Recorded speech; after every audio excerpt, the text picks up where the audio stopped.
Dear students, இன்றைக்கி நம்ம பார்க்க வேண்டிய சப்ஜெக்ட் என்னென்னா ஏரோபிக் ரெஸ்பிரேஷன் ஸ்டேஜஸ். ஏரோபிக் ரெஸ்பிரேஷன்னா அதாவது சுவாசத்தில் இருக்கக்கூடிய அது டிவிஷன்ஸ் சப்டிவிஷன்ஸ் நம்ம பார்க்க போகிறோம். அதாவது அதுக்கு முன்னாடி ஒரு எக்ஸாமில் அடிக்கடி இந்த கொஷின்ஸ் எல்லாம் கேட்பாங்க. நீங்கள் வந்து ஹையர் ஸ்டடீஸ்க்கு போனாலும் சரி, ஒரு ஜிகே ஷார்ட்ஸ்ன்றது ஒரு பாலிசாக்ரைட் அப்படின்னு சொல்லுவாங்க. அதாவது சுக்ரோஸ் அப்படின்றது ஒரு டைசாக்ரைட் அப்படின்னு சொல்லுவோம். அதாவது கார்பன் டை ஆக்சைடு 0.03%, 0.0391, அதாவது பாருங்களேன் இவ்வளோ இருக்கிறதால இதை 0.4% கூட சொல்லலாம், 0.4 கூட சொல்லலாம். அது மாதிரி இருக்கிறதால இந்த அட்மாஸ்பியர் இருக்குது அப்படின்னு சொன்னால் லாஸ்ட் கிளாஸில் இதை சொல்லியிருக்கும்போது நான் சொல்லிட்டு இருந்தேன். உங்கள் காதில் நீங்கள் சரியாக அதை வந்து வாங்கியிருப்பீங்கன்னு தெரியல, காதில் வந்து சரியாக அண்டர்ஸ்டாண்ட் பண்ணியிருப்பேன்னு தெரியல. அதனால் வந்து இதை நான் அப்படி எழுதியிருக்கேன், கொஞ்சம் நோட் பண்ணிக்கங்க.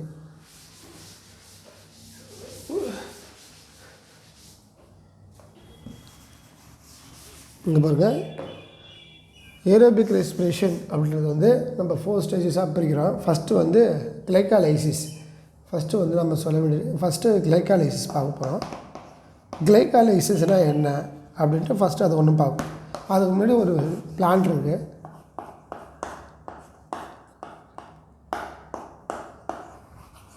இது ஒரு மரம்னு வச்சுங்களேன். இப்போ உதாரணத்துக்கு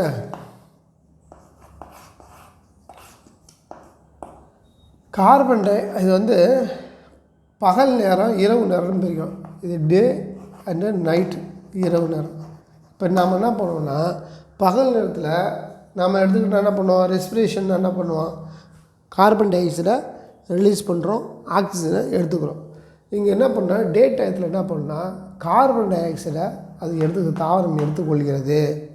அதுக்கு வேறு என்ன வெளியிடுது, ஆக்சிஜனை வெளியிடுகிறது டே டயத்தில். இந்த ப்ராசஸ்க்கு பேர் ஃபோட்டோ சிந்தசிஸ் அப்படின்னு சொல்லுவோம். ஏரோபிக் ரெஸ்பிரேஷனுக்கு எக்ஸாம்பிள் கார்பன் டை ஆக்சைடு எடுத்துக்கிட்டு ஆக்சிஜனை வெளியிடுது. இந்த லீஃபில் நடக்கக்கூடிய இந்த லீஃபில் நடக்கக்கூடிய ஒரு ப்ராசஸ், புரியுதுங்களா? இதே லீஃபுக்குள்ளே அதாவது லீஃபில் நடக்கிறது. சும்மா உதாரணத்துக்கு நைட் நேரத்தில் என்ன பண்ணால் இது வந்து சன்லைட் இல்லை, இது சன்லைட்டோட முன்னிலையில் நடக்கிறதால இது மாதிரி சூரிய ஒளி இல்லாததால் அது என்ன பண்ணால் ஒளிச்சேர்க்கையில் ஈடுபட முடியாது. அப்போ அது நம்மளை மாதிரி என்ன பண்ணால் ரெஸ்பிரேஷனில் இன்வால்வ் ஆகுது. அது என்ன எடுத்துக்குதுன்னா ஆக்சிஜன் எடுத்துக்குது, என்ன வெளியிடுனா கார்பன் டை ஆக்சைடு வெளியிடுது. இதுக்கு பேர் ரெஸ்பிரேஷன் அப்படின்னு சொல்லலாம். இந்த ரெஸ்பிரேஷன் எங்கே நடக்குது அப்படின்னா இது மைட்டோகாண்ட்ரியா அப்படின்னு ஒரு பார்ட்டில் நடக்குது. மைட்டோகாண்ட்ரியா அப்படின்னு ஒரு பார்ட்டில் தான் இந்த ரெஸ்பிரேஷன் செல்லுக்குள்ளார செல்லார் லெவல் பாஸ்பரேஷன் அப்பியரன்ஸ் லீஃபில் நடக்கக்கூடியது, கிரானா பகுதியில் அது குளோரோபிளாஸ்டில். இது வந்து மைட்டோகாண்ட்ரியாவில் நடக்கக்கூடியது. இது நைட் நேரத்தில் இந்த மாதிரி இதுக்கு ஆப்போசிட்டாக, ஏன்னா பகலில் சன்லைட் இல்லாத, அதாவது நைட் நேரத்தில் சன்லைட் இல்லாததில் இங்கே நடக்கக்கூடியது ஃபோட்டோசிந்தசிஸ். இது நடக்கக்கூடிய பகுதினது குளோரோபிளாஸ்ட். இது ஜென்ரலாக நம்ம தெரிஞ்சுக்கணும். நம்ம நைட்டில் போய் ஒரு மரத்துக்கு அடியில் தூங்கும்போது நம்ம 2 பேருக்கு நமக்கும் ஆக்சிஜன் தேவைப்படும், அந்த மரத்துக்கும் அதிகமாக ஆக்சிஜன் தேவைப்படுறதால் நம்மளுக்கு மூச்சு திணறல் கூட சில நேரத்துக்கு வரலாம் அப்படின்றத நம்ம நிறைய பேசி கேள்விப்பட்டிருக்கோம். தாவரமும் என்ன பண்ணுறது டூரிங் த நைட் டைம் என்ன intake oxygen and release carbon di oxide, ஒரு ஜென்ரல் நாலேஜ் அது தெரிஞ்சு வச்சுங்க. அடுத்து இப்போ நம்ம ரெஸ்பிரேஷனோட டிவிஷன்ஸை பார்க்க போகிறோம். இந்த பார்ட்டோட இந்த லெசன் வந்து முடிஞ்சிடும்னு நினைக்கிறேன். இங்கே பாருங்கள், இந்த கிளைகாலைசிஸில் என்ன அப்படின்னா கிளைகாலைசிஸ் குளுக்கோஸ் மாலிகுல்ஸ். குளுக்கோஸ்ன்றது ஒரு ரெஸ்பிரேட்டரி சப்ஸ்டேட் சுவாச தலைப்பொருள் அப்படின்னு சொல்லலாம். சப்ஸ்டேட்டு குளுக்கோஸ் வந்து ஒரு ரெஸ்பிரேட்டரி சப்ஸ்டேட் சுவாச தலைப்பொருள். இந்த குளுக்கோஸ் வந்து இந்த கிளைகாலிசிஸ் நடைபெறும் இடம் முதல்ல சைட்டோபிளாசம்னு வச்சுங்க. சைட்டோபிளாசத்தில் தான் நடைபெறுகிறது. இது வந்து ஈஸ்ட்னு ஒரு செல்லில் எம்டன் மேயரா பர்னாஸ் புக்கில் இல்லை, இஎம்பி பாத்வே அப்படின்னு சொல்லுவாங்க. அதை இஎம்பி பாத்வே அப்படின்னு சொன்னால் எம்டன் மேயரா பர்னாஸ்னு ஒரு 3 சயின்டிஸ்ட் சேர்ந்து இதை கண்டுபிடிச்சாங்க. ஈஸ்ட்னு ஒரு ஃபங்கு யூனிசெல்லுலாரா ஆர்கனிசத்தில் ஈஸ்ட்டில் கண்டுபிடிச்சாங்க. Cytoplasm takes place cytoplasm. இதுக்கு இன்னொரு பேர் என்ன, சைட்டோசோல் அப்படின்னு சொல்லலாம். சைட்டோபிளாசம்னாலும் அல்லது சைட்டோசோல்னாலும் ஒன்று தான். சைட்டோபிளாசம் சைட்டோசோல்னு சொல்லுவாங்க. இந்த இடத்துல நடைபெறுகிறது அப்படின்றாங்க. இந்த குளுக்கோஸ் மாலிகுல் என்ன பண்ணுன்னா ஸ்ப்ளிட் ஆகுது. ஸ்ப்ளிட் அப்படின்னா ஸ்ப்ளிட் இன்ட்டு கன்வெர்ட் இன்ட்டு என்ன மாறுதுன்னா 2 molecule of pyruvic acid, 2 molecule of pyruvic ஆசிடாக மாறுகிறது. இப்போ இந்த 6 கார்பன் காம்பவுண்டு நம்ம 6 ரெண்டாக பிரிச்சுன்னா என்ன பண்ணுவோம், 3ஆக பிரிப்போம். அப்போ 3 + 3ஆக உடையுது. அப்போ 3 கார்பன், இது ஒரு 3 கார்பன், அப்போ 3 கார்பன் + 3 கார்பனாக உடையுதா.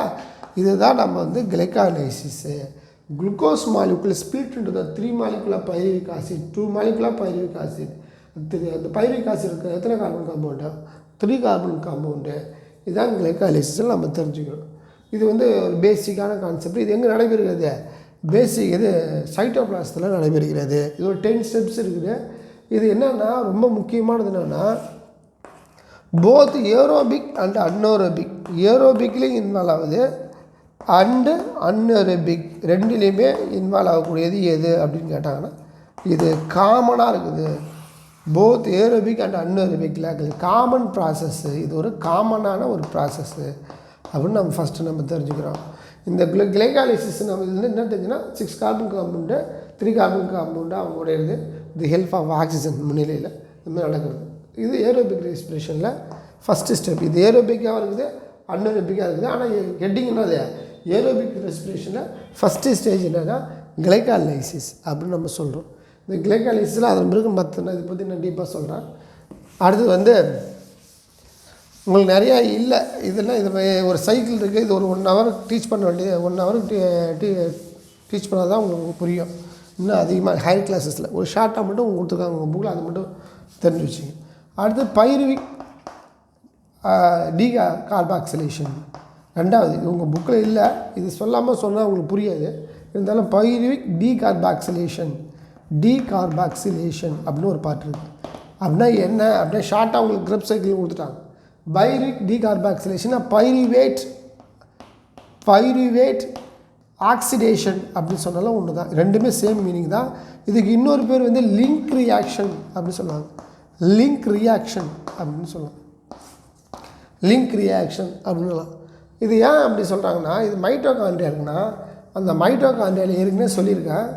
மைட்டோகாண்ட்ரியாவில் ஒரு செல் இருக்குன்னு வச்சுங்களேன். அங்கே பாருங்கள், ஒரு செல் இருக்குன்னா அந்த செல்லில் இந்த சைட்டோபிளாசத்தில் நடக்கக்கூடியது தான் நம்ம கிளைகாலைசிஸ்ன்னு சொன்னோம். சைட்டோபிளாசத்தில் நடக்கக்கூடியதுன்றது கிளைகாலைசிஸ் வந்து சைட்டோபிளாசத்தில் நடக்கக்கூடியது. இது நியூக்ளியஸ்னு வச்சுக்கலாம். அது நியூக்ளியஸ் இப்படி இருக்குது. இங்கே தான் மைட்டோகாண்ட்ரியா இருக்குது. இந்த மைட்டோகாண்ட்ரியாவில் நடக்கக்கூடியது இது மைட்டோகாண்ட்ரியல் மேட்ரிக்ஸில் நடைபெறுகிறது. மைட்டோகாண்ட்ரியோடைய மேட்ரிக்ஸில் நடைபெறுகிறது. டேக் பிளேஸ் அப்படின்னு சொல்லுவாங்க மைட்டோகாண்ட்ரியல் மேட்ரிக்ஸ். ஆனால் across the membrane, inter membrane வந்து அக்ராஸ் பண்ணக்கூடியது. இந்த மெம்ப்ரெயின் வந்து இன்டர் மெம்ப்ரெயின் அக்ராஸ் பண்ணி நடக்கக்கூடியது. முதல்ல வெளியில் சைட்டோபிளாசம் நடக்குது. அது செகண்ட் நம்ம இன்டர் மெம்ப்ரெயின் கிராஸ் பண்ணி மேட்ரிக்ஸில் நடக்கக்கூடிய second process inside the mitochondrial நடக்குது. பைருவிக் டீகார்பாக்சிலேஷன் அப்படின்னு சொல்லுவாங்க. இதில் என்னென்னா குளுக்கோஸ் ரிசல்ட் எல்லாம் கிடச்சினா பைருவிக் ஆசிட் கிடச்சிதா. பைருவிக் ஆசிட் இருக்கு இல்லையா, அந்த பைருவிக் ஆசிட்னு சொன்னால் பைருவேட் ரெண்டும் ஒன்று தான். பைருவேட்டுனாலும் ஒன்று தான், பைருவிக் ஆசிட்னாலும் ஒன்று தான், ஒன்று சேம் மீனிங் தான். இந்த பைருவிக் ஆசிட் என்ன பண்ணால் நல்லா புரிஞ்சுக்கிங்க, ரொம்ப முக்கியமானது. இந்த பைருவிக் ஆசிட் என்ன ஆகுது, அதாவது அசிட்டைல் கோயாவாக மாறுது. அசிட்டைல் கோயே அசிட்டிக் ஆசிட் அப்படின்னு அசிட்டேட் முதல்ல அசிட்டேட்டாக மாறுது. அசிட்டால்டிகைடு அப்படி வச்சுங்களா. அசிட்டால்டிகைடுனால அசிட்டேட்னால ஒன்று தான் அசிட்டால்டிகைடு. இந்த அசிட்டால்டிகைடு என்ன பண்ணுதுன்னா என்சைமோட சேரும். சும்மா ப்ளஸ் என்சைம் கோ என்சைம்னு சொல்லலாம். கோ என்சைமோட சேர்ந்து நல்லா புரிஞ்சுங்க. கோ என்சைமோட சேர்ந்து அந்த என்சைம் இது கூட சேர்ந்து என்ன பண்ணுதுன்னா இது என்ன கொடுக்குது அப்படின்னா அசிட்டைல் கோயே அப்படின்ற ஒரு என்சைமாக ப்ரொடியூஸ் ஆகுது. இந்த அசிட்டைல் கோயே வந்து நம்ம உடம்புல தான் ப்ராசஸ் நடந்துகிட்டு இருக்குது. இப்போ நம்ம வந்து எந்த வேலைக்கும் போகல, வீட்டிலே உட்காந்துருக்கோம். நம்ம ஏடிபி விட்டு நடந்து ஓடணும், ஏதாவது ஒரு வேலையை செஞ்சால் தான் நம்ம உடம்புல ஏடிபி எனர்ஜி வந்து யூட்டிலைஸ் ஆகும், குறையும். அப்போ திரும்ப நம்ம எதையும் செய்யாமல் வீட்டிலே உட்காந்துருக்கோம். நம்ம உடம்புல ஏடிபி எனர்ஜி என்ன பண்ணால் அளவுக்கு அதிகமாக தேங்கி இருக்கும். நமக்கு தேவைக்கு போக மீதி இருக்கிறது என்ன பண்ணால் ஃபேட்டிக் ஆசிடாக கன்வெர்ட் ஆகும். இப்போ அதனால தான் நம்மளுக்கு வயிறு தொப்பை விழுது, உடம்பு பெருசாகும். அப்போ ஃபேட்டி ஆசிடாக கன்வெர்ட் ஆகிடுது. இது என்ன கன்வெர்ட் ஆகுது, ஃபேட்டி ஆசிடாக கன்வெர்ட் ஆகுது. அப்போ நம்ம அந்த வந்து எனர்ஜி நம்ம யூட்டிலைஸ் பண்ணலாம், அது ஃபேட்டி ஆசிடாக மாறிடுது. இதுதான் வந்து ஒரு ப்ராசஸ். அப்போ நம்ம குண்டாக இருக்கிறதுக்கு காரணம் அப்படின்னா இந்த அசிடைல் கோய் வந்து ஃபேட்டி ஆசிடாக சேஞ்சஸ் ஆகுது. ஒரு பேசிக் நாலேஜ் இது. அதுக்கு அடுத்தபடியாக நம்ம ரெஸ்பிரேஷன் பண்ணும்போது இதில் ஏடிபி வந்து யூட்டிலைஸ் பண்ணிக்கணும். இந்த ஒரு ப்ராசஸில் இது எனர்ஜி உருவாக்கப்படுகிறது. அதை கடைசியாக நான் ஒவ்வொன்றும் எவ்வளோ ஏடிபி உருவாகுது, NADPH உருவாகுது, FADH உருவாகுது நான் சொல்கிறேன். சும்மா இதை பேசிக்காக தெரிஞ்சு வச்சுக்கோங்க. அதுக்கு அடுத்தபடியாக உங்களுக்கு நிறையா கொடுக்கல, அதெல்லாம் கொஞ்சமாக ஷார்ட்டாக இதே நீங்கள் 11th இருந்தால் இன்னும் டெப்த்தாக நடத்தலாம். இது வந்து இங்கே பாருங்கள். அடுத்தது வந்து க்ரெப்ஸ் சைக்கிள்னு இருக்குது. க்ரெப்ஸ் சைக்கிள்னால் என்ன? இந்த மெல்வின் கால்வின் அப்படின்றது இது TCA சைக்கிள்னு சொல்லுவாங்க. TCA சைக்கிள்னால் tricarboxylic acid cycle. Tricarboxylic acid cycle அப்படின்னு சொல்லுவாங்க.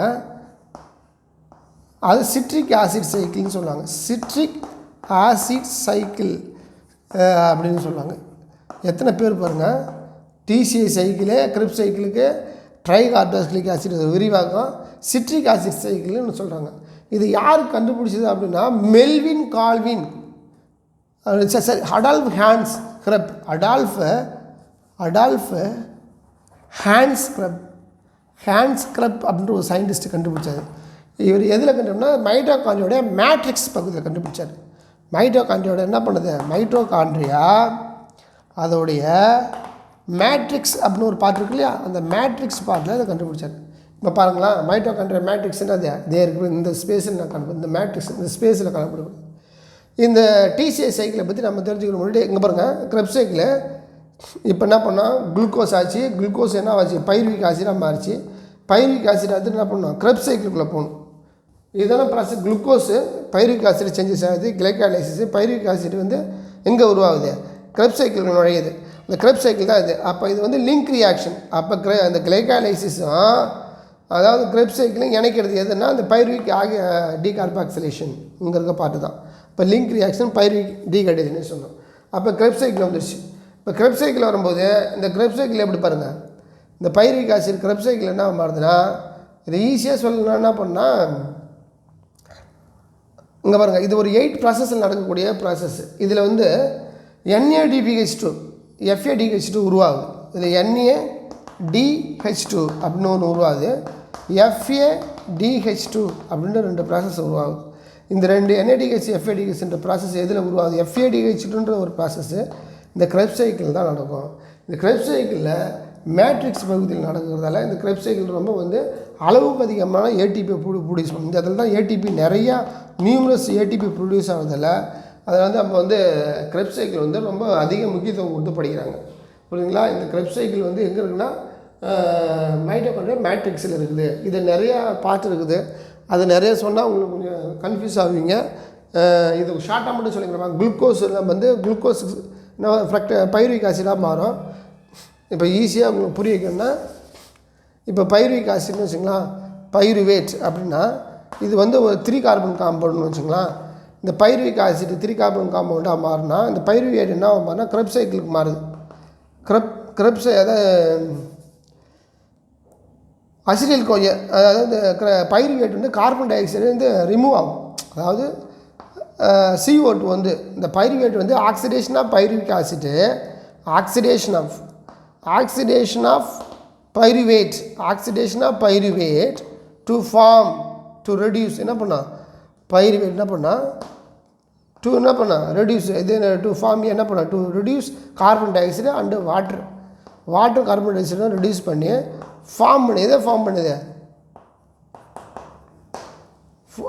ஃபார்மியை அதை பைருவிக் ஆசிட் என்ன பண்ணால் அசிடைல் கோயா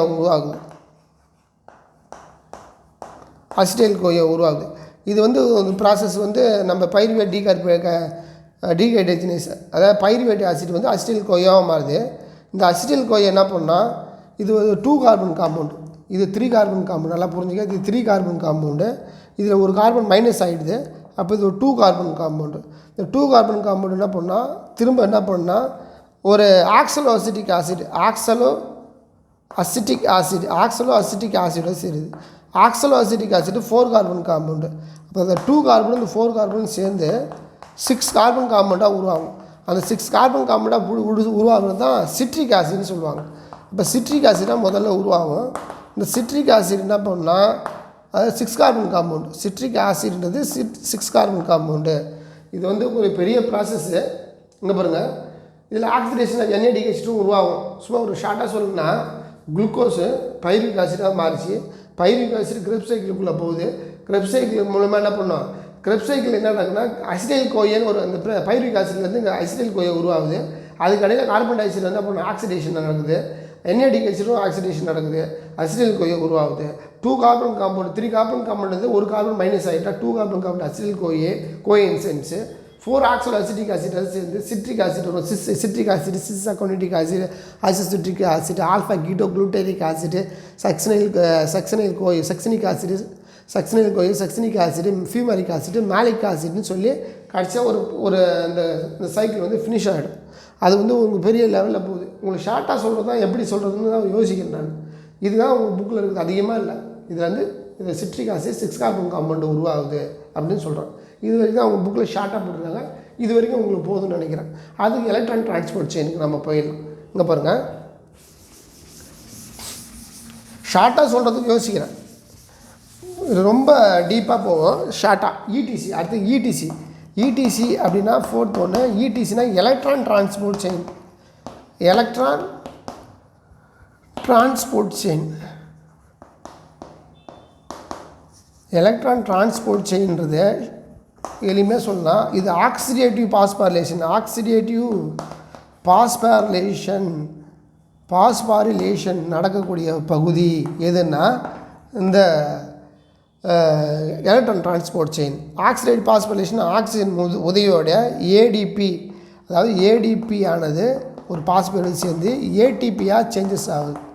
இதில் என்னென்னா நம்ம மசில் செல்ஸ் இருக்குது இல்லையா, நம்ம மசில் செல்ஸை வந்து ஒரு 10 மில்லியன்ஸ் ஆஃப் செல்ஸ் வந்து ரீப்ளேஸ் ஆகிட்டே இருக்கும் நம்ம உடம்புல இருக்கிற மசில் செல்ஸ். அதுக்கு வந்து அதிகமாக எனர்ஜி தான் அது வந்து என்ன பண்ணும், அது புதுசாக செல்கள் உருவாகிட்டே இருக்கும். இப்போ உதாரணம் கிளைகாலைசிஸ் கிரெப் சைக்கிள் நம்ம இருக்கணும்னு வச்சுக்கலாம். கிளைகாலைசிஸ் கிரெப்ஸில் ஆக்சிடேட்டிவ் பாஸ்பாரிலேஷன் இருக்கும், அதாவது சப்ஸ்ட்ரேட் லெவல் பாஸ்பாரிலேஷன். அதில் குறைவான ATP தான் கிடைக்கும். ஒரு 2 to 4 ATP கிட்ட ஒரு சப்ஸ்ட்ரேட் லெவல் பாஸ்பாரிலேஷன் கிடைக்கும்னு வச்சுங்களேன். அந்த அது நீங்கள் ஹேர் கிளாஸ் போகும்போது இந்த டீப்பாக புரியும். அது அந்த எனர்ஜி போதுமானதாக இருக்காது எலக்ட்ரான் டிரான்ஸ்போர்ட்டில். நம்ம இப்போ நம்ம இந்த நடந்த ப்ராசஸில் எதுலேயுமே அந்த எனர்ஜி போதுமானதாக இல்லை. இந்த மில்லியன்ஸ் ஆஃப் செல்ஸ் ரீப்ளேஸ் ஆகுன்றதால் இந்த எலக்ட்ரான் டிரான்ஸ்போர்ட் செல்ஸில் இதில் தான் வந்து அதிகமாக ATP வந்து நம்மளுக்கு அதிகமாக நம்ம கிடைக்கக்கூடியது. அப்போ அது உண்மையான சுவாசம் ரெஸ்பிரேஷன் எதில் நடக்குதுன்னா இந்த ETC எலக்ட்ரான் டிரான்ஸ்போர்ட் சிஸ்டம் அது செயினில் தான் நடக்குது அப்படின்னு சொல்கிறாங்க.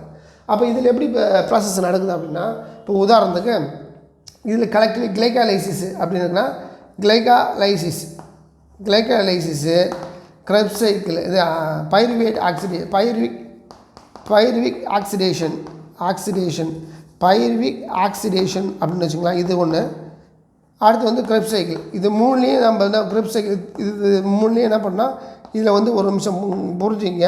இதில் வந்து ஒரு கிளைகாலைசிஸில் ஒரு 2 NADH2 கிடச்சிருக்கும்.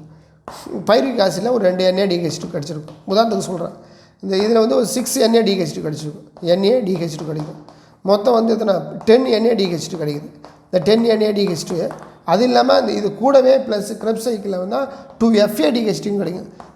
FADH2 என்னன்னா flavin adenine dinucleotide, nicotinamide adenine dinucleotide அப்படின்னு சொல்லுவாங்க. ATPக்கு அடினைன் டைநியூக்ளியோடைட், அடினோசின் ட்ரைபாஸ்பேட். இந்த ATPக்கு என்னது, ATP அடினோசின். இது கொஞ்சம் நல்லா போய்ட்டு அடினோசின் ட்ரைபாஸ்பேட் இதெல்லாம் கொஞ்சம் ஞாபகம் வச்சுக்கணும். Adenosine triphosphate ATP, adenine dinucleotide, nicotinamide adenine dinucleotide, ஃப்ளேவின்னு ஒரு ப்ரோட்டீன், அடினைன் டைநியூக்ளியோடைட். ப்ரோட்டீனாக என்சைம்ஸ் எல்லாம் சேர்ந்து தான். இது மாதிரி மொத்தம் 10 இதெல்லாம் கிடைக்குதுன்னா இதெல்லாம் வந்து என்ன பண்ணால் எலக்ட்ரானை வாங்கி கொடுக்கறதுக்கு. இப்போ ATP அதிகமாக இதெல்லாம் பிடிச்சாகணும். அப்போ இந்த கிடைக்கக்கூடியது இது எது முக்கியமாக NADH2 FADH2 இது வந்து என்ன பண்ணால் எலக்ட்ரானை வந்து இதில் வந்து மாறி கொடுத்து என்ன பண்ணால் அதிகமாக ATP ப்ரொடியூஸ் பண்ணுறதுக்கு உதவுது. இப்போ உதாரணத்துக்கு இங்கே பாருங்களேன், இது கொஞ்சம் ஈஸியாக கொஞ்சம் ஞாபகம் வச்சுங்க. ஒரு NADH2 அப்படின்றது 3 ATP ஈல்டு பண்ணும். 3 ATP உதாரணத்துக்கு ஒரு FADH2 அப்படின்றது FADH2 அதுக்கு எதுக்கு ஈக்குவல்னா 2 ATPக்கு ஈக்குவல். இது வந்து ஒரு FADH2 2 ATP உருவாக்கக்கூடிய தன்மையுடையது, ஒரு NADH2 3 ATP உண்டாகக்கூடிய தன்மையுடையது. அப்போ இதெல்லாம் வந்து எப்படி உருவாகுதுன்னா இங்கே பாருங்களேன், இப்போ வந்து NADH2லேருந்து எலக்ட்ரான் டிரான்ஸ்போர்ட் செயின் எப்படி இருக்குன்னா அது ஒரு 1 to